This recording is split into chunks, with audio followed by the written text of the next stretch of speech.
pecado eu tomar um pouquinho de vinho? Será que é pecado só eu me embriagar? E o que a palavra fala a respeito disso? Acompanhe comigo. Paz do Senhor, meus irmãos. Começamos mais uma aula da nossa escola bíblica dominical, da nossa revista Adoração, Santidade e Serviço, os princípios de Deus para a sua igreja em Levítico. Se você não é inscrito no nosso canal, se inscreve, ativa o sininho. Se você gostar das nossas aulas, deixa o seu comentário, o seu joinha e o nome de Jesus vai ser exaltado. Nossa lição de número 8, a sobriedade na obra de Deus. O nosso texto áureo está no livro de Efésios, capítulo 5, do versículo 18, onde diz assim: Não vos embriagueis com vinho, em que há contenda, mas enchei-vos do Espírito Santo. A nossa verdade prática diz assim: o exercício do ofício divino é incompatível com os maus costumes, alcoolismo e intemperanças. A nossa leitura bíblica em classe está no livro de Levítico, capítulo 10, versículo 8 ao 11. 1 Timóteo, capítulo 3, versículo 1 ao 3. A gente sabe, falando a respeito da sobriedade na obra de Deus, que sobriedade é uma qualidade do sóbrio, ou seja, pessoas que não estejam ou se encontre sobre o efeito do álcool. Uma pessoa moderada e discreta, por conseguinte. A nossa introdução vai mostrar um pouco da nossa aula anterior, como vemos Nadab e Abiú, após eles apresentarem fogo estranho à presença de Deus e morrer imediatamente após Deus fulminar eles. No mesmo versículo, no mesmo capítulo, Deus vai chegar para Moisés e vai para Arão e vai proibir eles de beberem. De uma certa forma, tudo se diz, e segundo alguns teólogos, vai dizer que eles apresentaram fogo estranho porque estava sob efeito do vinho. A nossa introdução ainda, bem no finalzinho dela, diz assim: o que os levou a agir de maneira tão irreverente e profana? Como a gente já falou, pelo contexto da narrativa sagrada, estavam ambos embriagados, por isso profanaram a glória divina. A gente sabe, quando a gente vê o nosso apóstolo Pedro nas suas cartas petrinas, orientando os cristãos dispersos da Galácia, da Capadócia, da Ásia e da Betínia a respeito de como viver e a dedicação à pregação do Evangelho. A gente vê a preocupação de Pedro com os cristãos, orientando eles a buscar a sobriedade, ser entendido, ter consciência, e não perder a esperança na graça a qual Jesus ofereceu para eles e para nós lá na cruz do Calvário. Quando Pedro diz para sermos sóbrios, ele quis dizer para a gente ser moderados, para a gente ser regrados, sem perder em vista a humildade e a santidade que é alcançada por essa atitude. Nosso tópico primeiro diz o vinho na história sagrada. Nas Sagradas Escrituras, o vinho, juntamente com o pão e o azeite, era visto como bênção de Deus. Aliás, o vinho era usado até mesmo como remédio, mas o seu mau uso levou grandes homens de Deus a cometerem escândalos, torpezas, até crime, como visto nos casos de Ló, Noé e Davi. Quando a gente vê o nosso ponto de número 1, dizendo a respeito da embriaguez de Noé, a gente sabe que após o dilúvio ele voltou a ser lavrador e fez uma vinha, plantou uma vinha para ele. Após ele plantar, preparou seu vinho, bebeu, se embriagou, e se expôs vergonhosamente das suas tendas. A sua intemperança trouxe sérios problemas familiares. A gente vê uma grande tristeza quando olhamos para grandes homens de Deus, homens que eram uma referência. Eles pecaram vergonhosamente e como resultado trouxeram sérios problemas familiares. O que deixa a gente triste, é o jeitinho do que os homens ensinam, dizendo para servos de Deus que o vinho é saudável, que o vinho é algo maravilhoso. A gente sabe Muito bem, uma pergunta que se fazem muito. Mas se eu não tomo exageradamente, eu não estou pecando. Eu sou moderado. A gente vê muito bem Romanos 14:17, onde diz que o reino de Deus não é comida, e muito menos bebida, mas o reino de Deus, né, é justiça, paz e alegria do Espírito Santo. O interessante é a gente saber que bom não é comermos carne e nem bebermos vinho. Bom é ser cheio do Espírito Santo, né? Bom é ser cheio da presença do Espírito Santo. A gente vê que o vinho, como dito no nossa leitura anterior, que traz contenda, a gente vê que o vinho trouxe sérios problemas para o grande patriarca Noé, né? O vinho foi capaz de transformar aquele homem, né, e desonrar vergonhosamente, trazendo sérios problemas às suas famílias. Quando a gente lê o nosso ponto de número 2, a gente vê a preocupação delas, que se diziam estar preocupada com a descendência do seu pai. As filhas embebedam em 2 ocasiões, em seguida tiveram relações com o próprio pai, gerando 2 povos iníquos. Aí o nosso comentarista escreveu no final do nosso ponto de número 2 o seguinte: um servo de Cristo não pode cair nessa situação. O que a gente tem que entender, uma coisa importante sobre Deus, é não pensarmos que Ele é a favor de certas práticas, né? O fato das filhas de Ló terem se deitado com o próprio pai, como diz na nossa lição, né, não quer dizer que Deus aprovou esse ato, né? Não quer dizer que de maneira nenhuma Jesus aprovou, ou seja, Deus não interferiu na liberdade da escolha do homem, né? As filhas de Ló estavam em um lugar onde o pecado era grande, onde a embriaguez era grande, e de todas as formas que os pecados poderiam predominar, elas estavam ali. Se a gente vê a história mais para frente, essa descendência foram os piores inimigos de Israel, né? Em muito caso, como a gente vê o vinho, a embriaguez, foi algo de muito sofrimento que levaram, como falado anterior, grandes homens a cometer pecados vergonhosos. O uso de bebida alcoólica é condenado pela Bíblia. O nosso ponto de número 3 diz assim: o vinho como instrumento de corrupção. Para encobrir o seu adultério, como a gente já sabe lá o caso de Betseba e Davi, né, ele colocou Urias na frente da batalha, o embriagou, né, e o induziu a deitar com sua esposa adúltera e já grávida. A gente sabe muito bem, quando o comentarista ele coloca para a gente, no segundo parágrafo, dizendo assim: a que ponto chega um homem fora da orientação do Espírito Santo? O rei de Israel usou o vinho para corromper um dos seus heróis mais notáveis, e as nossas atitudes devem ser dirigidas pelo Espírito Santo. A gente sabe muito bem, quando a gente lê 2 Samuel capítulo 11, 24 em diante, a gente vai ver essa história que a gente está falando. A gente sabe que o pecado foi a queda do rei Davi, seu momento de falha, seu reinado, sua vida de rei, desenvolveu para ele autoconfiança e moderação. Naquele momento em que o acontecido, Davi deixa de ser o homem segundo o coração de Deus, caindo da graça, né? E o apóstolo Paulo deixa uma advertência séria para nós: aquele que está de pé, cuide-se para não caia, né? O pecado de Davi demonstra para a gente até onde pode cair uma pessoa que se desvia do caminho de Deus, da orientação do Espírito Santo. Quando Davi é chamado por Deus, ele é um homem segundo ao coração de Deus. Quando ele comete este pecado, né, Davi está desprezando a Deus, desprezando a sua palavra. E vemos quando Davi embriaga Urias, né, e desampara ele da batalha para que ele morra, né, fica a pergunta: como pode um homem que escreveu Salmos 23, né, um dos salmos mais lindos da Bíblia, como pode um homem fazer tudo isso, né? A gente tem que ser guiado pelo Espírito Santo, as nossas atitudes devem ser guiadas.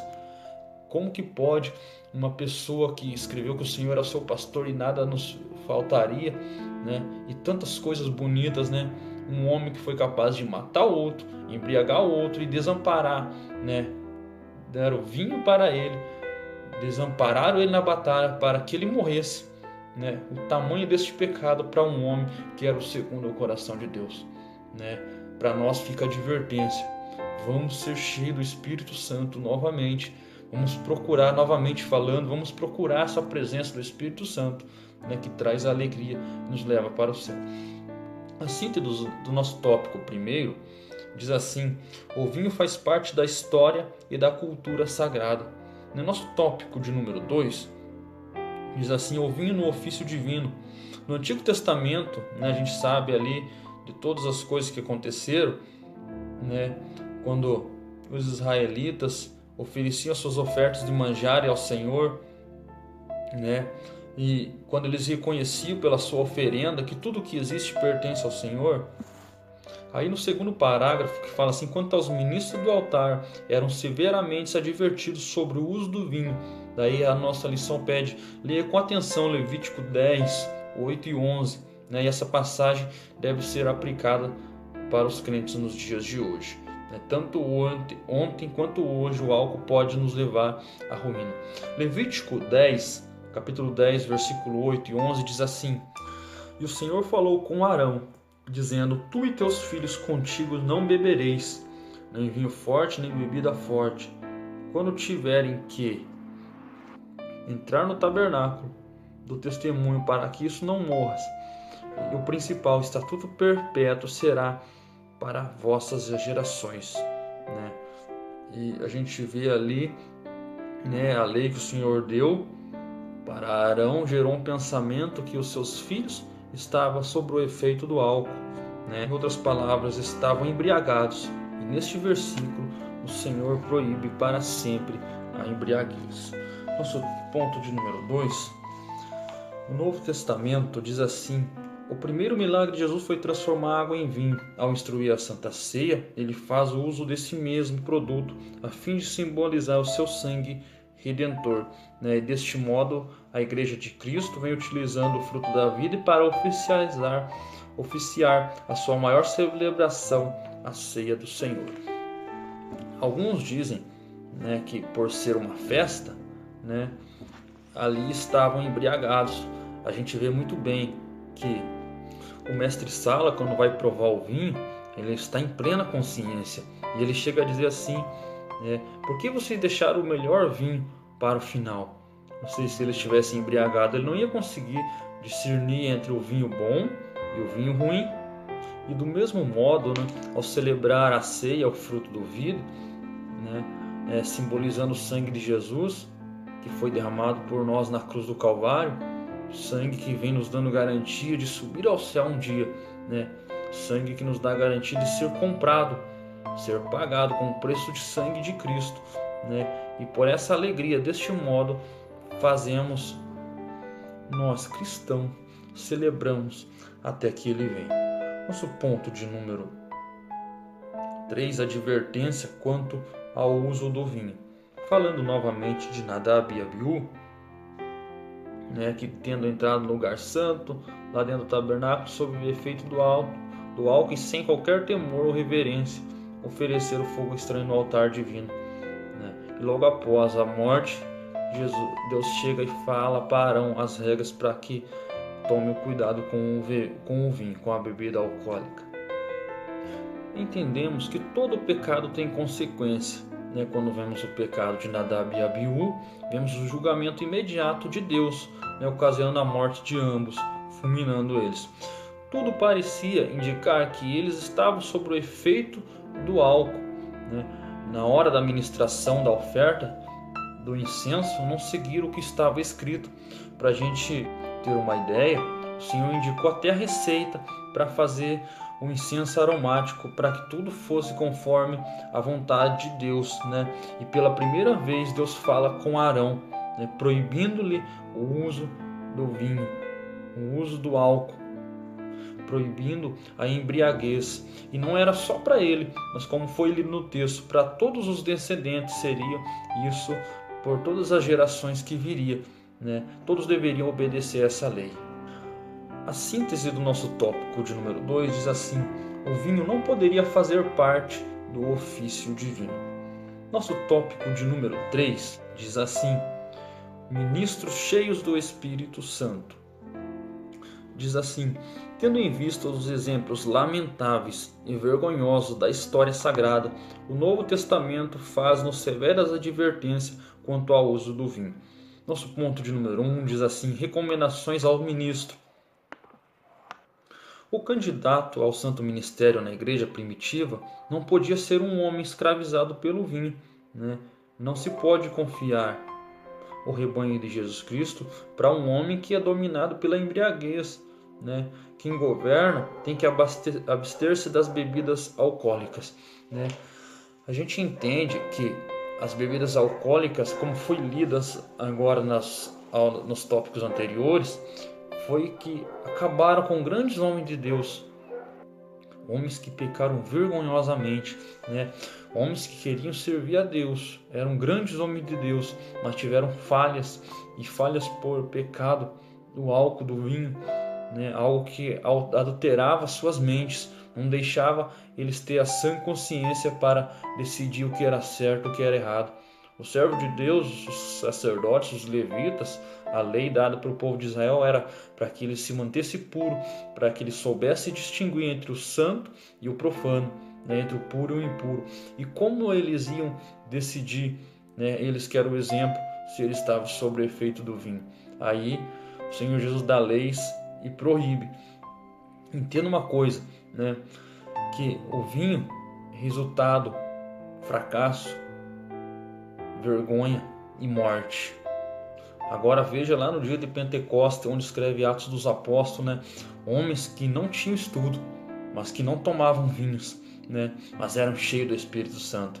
Lembra que o vinho trouxe a vergonha e morte? O Espírito Santo traz vida, traz alegria. Sabe por que a nossa igreja hoje está de pé? Foi porque os nossos apóstolos não se embriagavam com vinho. A preferência, a reverência deles era ser cheio do Espírito Santo, né? O vinho tinha contenda, causava escândalos, né? E agora o Espírito Santo é a ponte que liga o homem com Deus, é o caminho que leva o homem até Jesus Cristo, né? Leva o homem para ir morar no céu, é o que convence o homem do seu pecado, né? Da justiça e do juízo. O mundo se embriaga, o cristão tem que buscar a santidade, como falado nestas aulas, né? Tem que ser separado totalmente. De número 2, recomendações às igrejas. Um pouco mais abaixo diz assim: portanto, que o verdadeiro cristão, afastando-se do vinho, busca a plenitude do Espírito Santo, né? A embriaguez não é um mero adorno cultural, é algo sério que tem ocasionado graves transtornos à igreja de Cristo. A gente tem que saber que a igreja de Cristo tem que buscar o Espírito Santo. Alguém diz: eu bebo moderado. Você já viu o motorista? Mesmo em pequena quantidade de álcool, ele pode causar um acidente, né? Ao invés dessas substâncias, o crente deve buscar se encher do Espírito Santo, né? Para melhor estudar a palavra de Deus, para melhor ganhar almas para Deus. Alguém diz: tudo que você falou não me convenceu, ainda tenho o meu ponto de vista. Então chegue para Deus, dobre o teu joelho e fala: Senhor, eu vou te servir, mas eu vou tomar o meu vinhozinho, né? Eu sei que eu sou moderado. Na hora eu tenho certeza que o Espírito Santo e a tua consciência vai dizer que você está errado. A sua mente vai te corrigir na hora. Para o cristão não existe bebidinha moderada. Para o cristão é sim, sim, não, não. Para o cristão ou é Deus ou mundo. Ou você serve a Deus com excelência, ou você não serve, né? Quando vemos nosso ponto de número 3, ministros usados pelo Espírito Santo, né? Quando a gente vê o ponto número 1, né, recomendações ao ministro, né, a gente vê que os ministros da igreja não poderiam se dar ao vinho. Imagina um ministro pregando embriagado. Só para a gente, né, quebrando o gelo, imagina um ministro embriagado trazendo uma mensagem sobre Jonas, né? Imagina ele falando, né, pregando, dizendo que Jonas engoliu a baleia, né? O homem, para ser ministro, para cuidar das coisas de Deus, tem que saber o que está fazendo, para quem está fazendo e que ponto de excelência ele está fazendo. Deus é santo, Deus é sério, as coisas com Deus é sério. A gente não pode levar de qualquer jeito, né? De maneira nenhuma. A gente vê lá a história da passada, Na lição passada, homens que levaram as coisas de Deus em brincadeira, não tiveram uma reverência quanto à presença do Espírito Santo e morreram diante do altar, né? Os ministros de Cristo têm que estar em perfeitas condições, têm que ser cheios do Espírito Santo, não dado ao vinho. Paulo diz assim nas suas cartas ao Timóteo que os líderes não poderiam se dar ao vinho, né? E agora, no nosso ponto de número 3, vai dizer que ministros usados pelo Espírito Santo. A gente vê que o que causa contenda não é de Deus, né? Aí da onde surgem os escândalos, aí de onde provém os escândalos. É isso que o vinho traz. O vinho traz escândalo, né? O mundo traz escândalo.